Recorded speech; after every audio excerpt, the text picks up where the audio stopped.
এই পাত, এই কম্পাস আছে, যে আন্দাজে যদি কেউ আন্দাজে করতে চাও এরকম আন্দাজে করতে পারবে। এখানে টিপ মেরে দিবে আঙুলে, এই টিপ মেরে দিলে মানে ডায়ের সমানে হয়ে গেল। ওর সমানে তোমার যদি আন্দাজ থাকে এরকম করেও তুমি ছাঁটতে পারো, এরকম করে ছাঁটতে পারো। এবং এই দেখো এর বরাবর হয়ে গেল, আন্দাজে ছাড়ছি এটা বরাবর হয়ে গেল।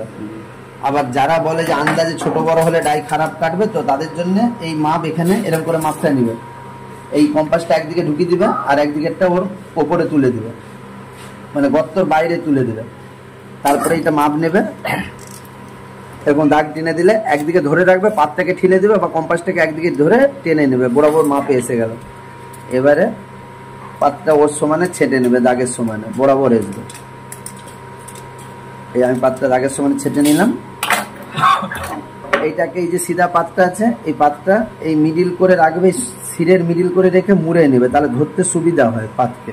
তোমার হাতে যদি ব্যালেন্স থাকে তুমি এমনি পাতও করতে পারো, কিন্তু এইটা বেশিরভাগ কারিগর এরকম করেই শিখে প্রথমে।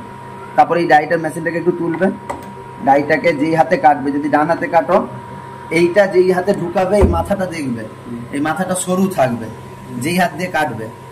এখানে পিনটা থাকবে, যেদিক দিয়ে বেরাবে সেদিকে এই পিনটা থাকবে, আর যেই হাত দিয়ে ঢুকাবে সেদিকে মাথাটা দেখবে একটু সরু থাকবে, এদিকে পিন নেই, মানে এটাতে ঢুকবে।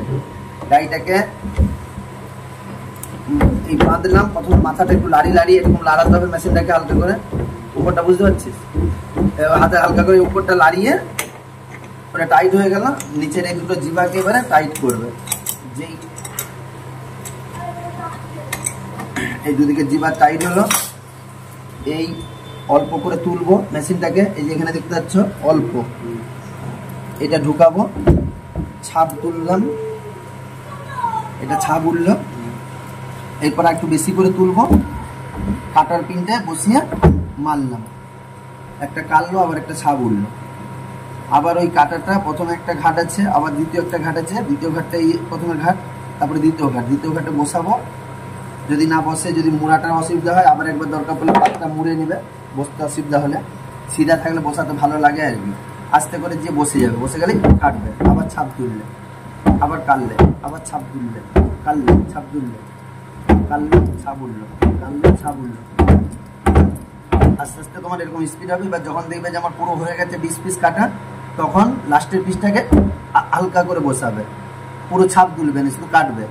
কেটে দিলেই তোমার এতগুলো পিস তোমার ফ্রেশ কাটা হয়ে গেল।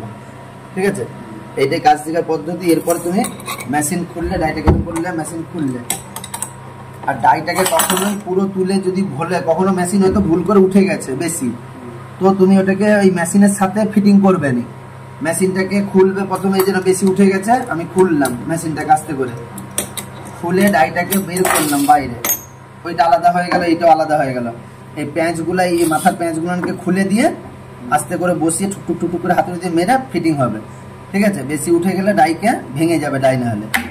এটা হলো ডাই কাটার পদ্ধতি। আর সবসময় যন্ত্র, কম্পাস, কাতুরি, সেলাই রেঞ্জ, এর যে এই সেলাই রেঞ্জের এমনি রেঞ্জ ভালো, একটা তোমার চিমটে, এইগুলো এখন ফিলহাল তোমার কাছে আছেই, কিন্তু এগুলোতে কাজ হবে না, এগুলো তোমাকে নতুন আনতে হবে। আর এটাই হলো সিস্টেম ডাই কাটার, আর সেরকম কিছু না। আর প্রত্যেক সময় 2-3 পিস কেটে দেখে নেবে ভালো কাটছে না খারাপ কাটছে, এইটা সবচেয়ে বড় জিনিস। ঠিক আছে, তোমাকে আমি পুরো ভিডিও করে দেখিয়ে দিলাম, এবার তুমি এটা আস্তে আস্তে দেখবে, কাটবে মনের মতন করে, সব বুঝতে পারবে। আর প্রথম হাতে স্পিড। আরও কাজ শিখতে গেলে চ্যানেলটিকে সাবস্ক্রাইবার করুন, লাইক শেয়ার কমেন্ট করুন।